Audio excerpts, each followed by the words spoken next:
Hello friends, मैं रश्मि आज आपके लिए लेकर आई हूँ एक नई वीडियो, एक नया टॉपिक, अपठित गद्यांश। तो आज की क्लास में हम सीखेंगे कि अपठित गद्यांश क्या होता है, किसको कहते हैं और कैसे इसको सॉल्व किया जाता है। ठीक है, तो उससे पहले मुझे आपसे एक रिक्वेस्ट करनी है कि पहले आप, अगर आपको हमारी वीडियो अच्छी लग रही है, अभी तक आपने हमारे चैनल को सब्सक्राइब नहीं किया है, तो आप चैनल को सब्सक्राइब कीजिएगा और बेल के बटन को दबाना बिल्कुल ना भूलें, ताकि जब हम ऑनलाइन आए तो आप भी ऑनलाइन आए। धन्यवाद। तो स्टार्ट करते हैं आज की वीडियो। देखिए, अपठित गद्यांश। पहले तो हम यहाँ पे इसका अर्थ समझेंगे कि अपठित का मतलब क्या होता है। अपठित यानी जो पहले ना पढ़ा गया हो, जिसको हमने पहले पढ़ा ही नहीं है, उसको हम कहते हैं अपठित। अब गद्यांश का क्या मतलब हुआ? गद्यांश यानी गद्य, कोई रचना है, कोई लेख है हमारे पास, उसका थोड़ा सा अंश, एक संक्षिप्त भाग, उसका छोटा सा भाग यानी कुछ पार्ट।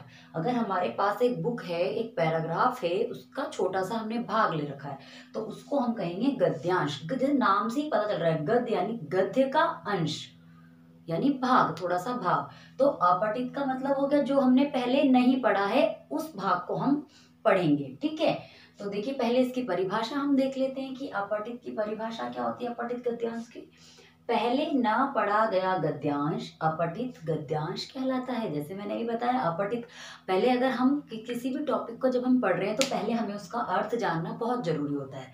जैसे मैंने बताया, अपठित का मतलब पहले ना पढ़ा गया हो, ना पढ़ा गया हो, जो ना पढ़ा गया। अपठित यानी जिसको हमने ना नहीं पढ़ा है अभी तक।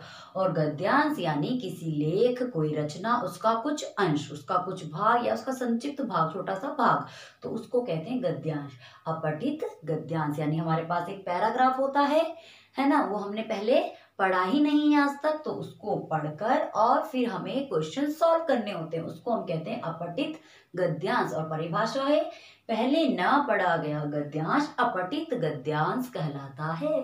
तो कितनी आसान है और आपका क्लियर भी हो गया, अपठित किसको कहते हैं और गद्यांश किसको कहते हैं। अब इसमें दिक्कत क्या होती है कि जो अपठित हमारा गद्यांश होता है, उसमें हमें क्वेश्चन किस टाइप से मिलते हैं। हमारे पास दो तरह के क्वेश्चंस होते हैं। देखिए, अपठित गद्यांश को सॉल्व करने के लिए हमें दो तरह से क्वेश्चन दिए जाते हैं। नंबर 1 तो हमारे पास क्वेश्चन होते हैं कि गद्यांश में से ढूंढकर प्रश्नों के उत्तर लिखने होते हैं। हमें कुछ प्रश्न दिए होते हैं और उसको हमें पहले एक ऊपर का जो गद्यांश होता है, हमारे पास जो पैराग्राफ है, पैसेज है, हमें उसको पढ़ना होता है और उसके बाद उसको आंसर उसमें से ढूंढकर लिखने होते हैं। और दूसरे टाइप का हमारे पास क्या होता है कि विकल्प होते हैं हमारे पास, कुछ हमें ऑप्शन दिए होते हैं। विकल्प यानी ऑप्शन दे दिए होते हैं। हमें एक क्वेश्चन दिया जाएगा, उसके बाद हमारे पास 2 या 4, 3, कितने भी हमें विकल्प दिए होते हैं और उन विकल्पों में से सही उत्तर चुनकर निशान लगाना होता है। एक तो हो गया निशान लगाना, यानी जैसे हमने टिक कर दिया, ऐसे मार्क कर दिया, निशान लगा दिया कुछ। और एक होता है लिखना होता है। तो डिपेंड करता है कि हमें किस तरह के क्वेश्चन, किस तरह का हमें अपठित गद्यांश दिया गया है, उसमें क्या लिखा है।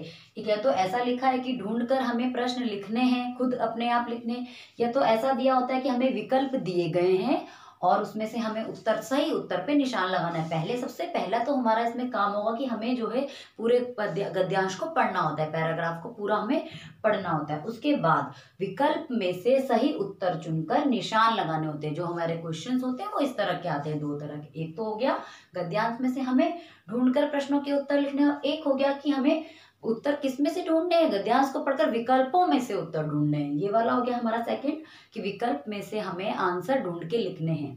ठीक है, और इसमें क्या है, हमें पूरे गद्यांश में से ढूंढने पड़ते हैं। हमें सिर्फ, हमारे पास क्वेश्चन होता है और हमें पूरे गद्यांश में से आंसर ढूंढने होते हैं। और नंबर 2 में क्या होता है, पैराग्राफ तो हमारे पास रहता ही है गद्यांश, लेकिन हमें क्या होता है, विकल्प दे दिए होते हैं। ये और इजी हो जाता है, विकल्प वाला और आसान होता है कि हमें 4 ऑप्शन हमारे पास है, उसमें से जो सही है वो हमें ढूंढना है। और इसमें से क्या होता है, हमें इसके लिए पूरे अपठित गद्यांश को पढ़ना होता है।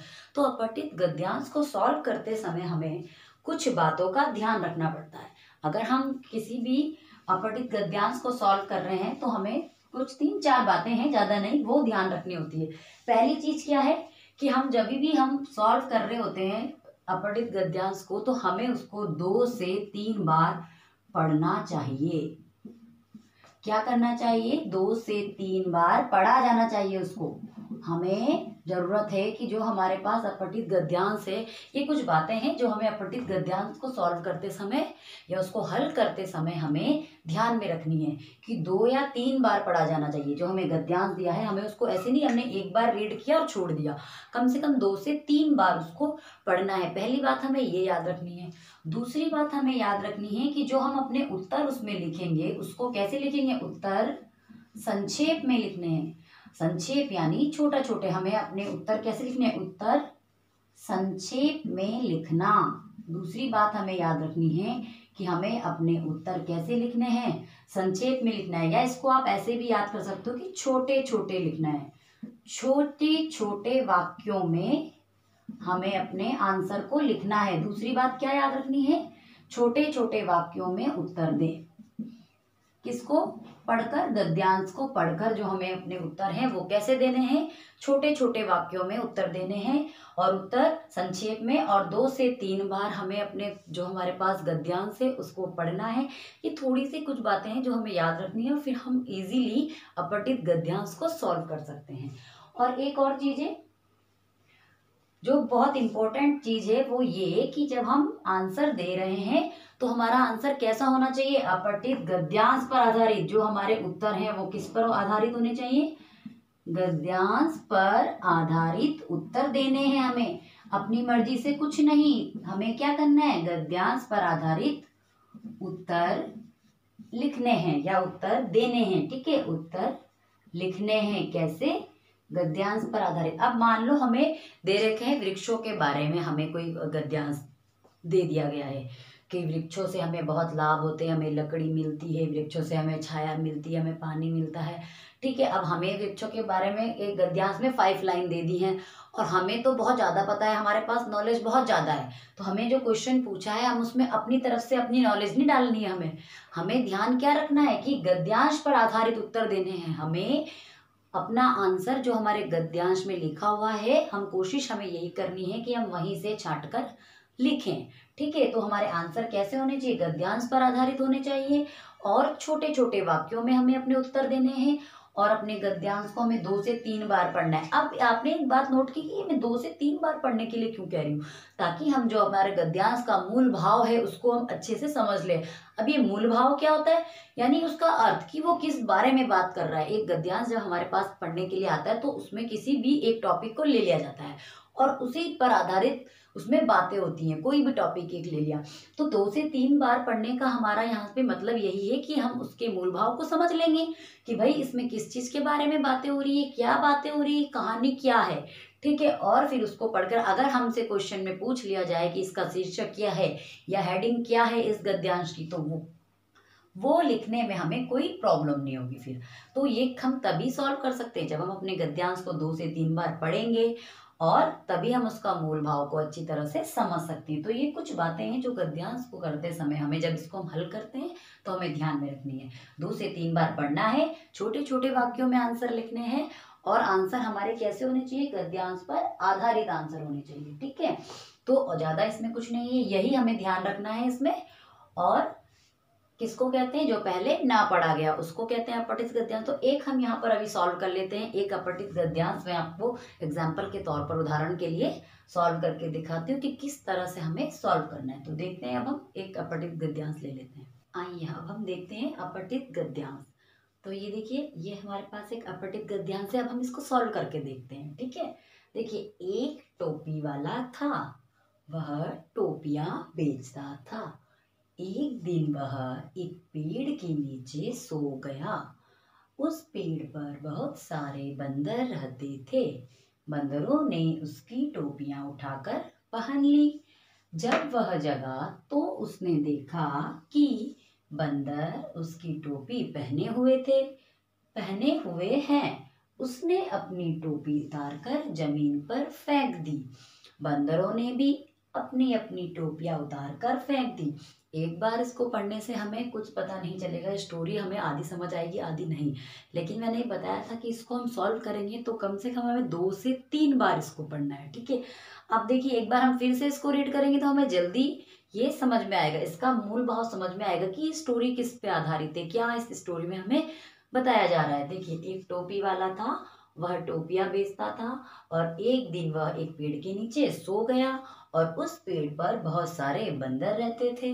बंदरों ने उसकी टोपियां उठाकर पहन ली और जब वह जगा तो उसने देखा कि बंदर उसकी टोपियां पहने हुए हैं। फिर उसने क्या किया, अपनी टोपी उतारकर जमीन पर फेंक दी और बंदरों ने भी अपनी टोपियां उतारकर जमीन पर फेंक दी। ठीक है, अब इससे देखिए क्वेश्चन, पहली बात हमें 2 से 3 बार पढ़ना है, उसके बाद अपने आंसर छोटे छोटे लिखने हैं वाक्यों में। देखिए पहला हमारे पास क्वेश्चन है, टोपी वाला क्या बेचता था। अभी हमने यहाँ पे पढ़ा एक टोपी वाला था, वह टोपियां बेचता था।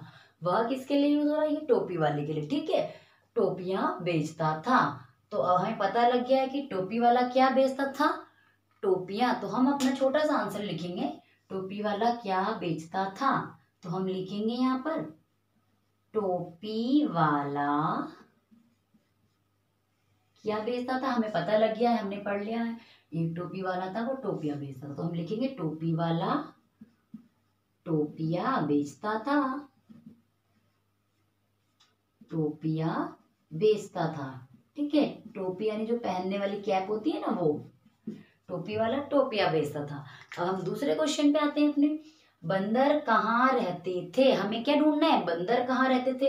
जब तक हम इसको पढ़ेंगे नहीं हमें नहीं समझ आएगा, तो अभी हमने पढ़ा है, चलो अब हम ढूंढते हैं अपने उसमें, बंदर कहाँ रहते थे। तो पढ़ते हैं, एक टोपी वाला था, वह टोपियां बेचता था। एक दिन वह एक पेड़ के नीचे सो गया। देखो अभी तक तो ये नहीं आया है कि बंदर कहाँ रहते थे, अभी तक हमारे पास ये लाइन नहीं आई है, तो हम फिर से पढ़ेंगे, एक पेड़ के नीचे सो गया, उस पेड़ पर बहुत सारे बंदर रहते थे।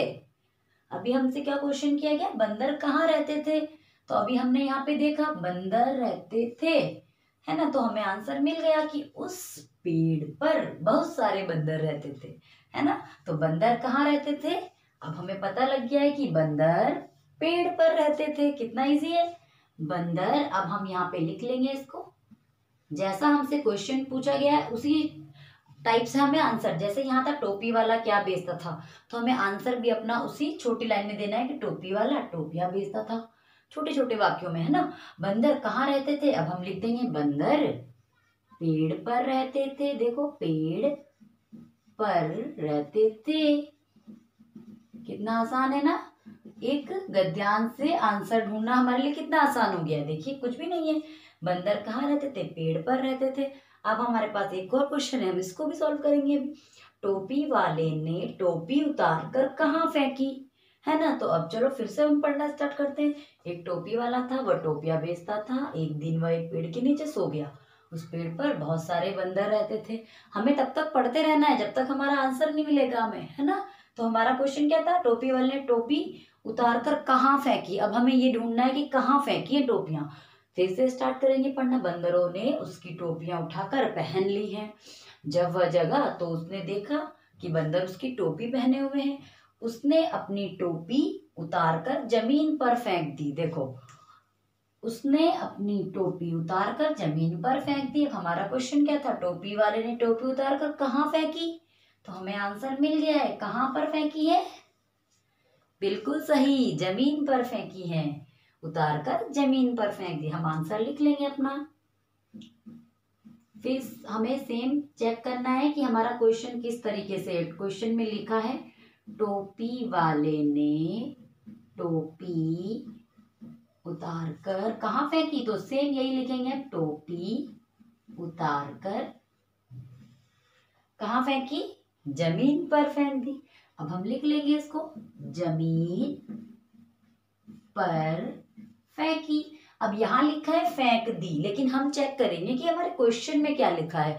तो जो क्वेश्चन में हमसे पूछा है हम उसी वाले वे में हमें आंसर लिखना है। जैसे हमें दिया है टोपी वाले ने टोपी उतारकर कहाँ फेंकी, तो हम लिखेंगे टोपी वाले ने टोपी उतारकर जमीन पर फेंकी। हमें अपनी मर्जी से ये नहीं लिखना है कि हमारे पैराग्राफ में तो लिखा है कि अच्छा फेंक दी, तो हम यहाँ पे भी फेंक दी, ऐसे नहीं। यहाँ पे जो हमारे से क्वेश्चन पूछेंगे उसी टाइप में आंसर देना है। तो देखो कितना आसान है ना। हमें सिर्फ 2-3 बातों का याद रखना है कि पैराग्राफ को पढ़ लेना है अच्छी तरीके से, ताकि हम उसके मूल भावों को समझ लें।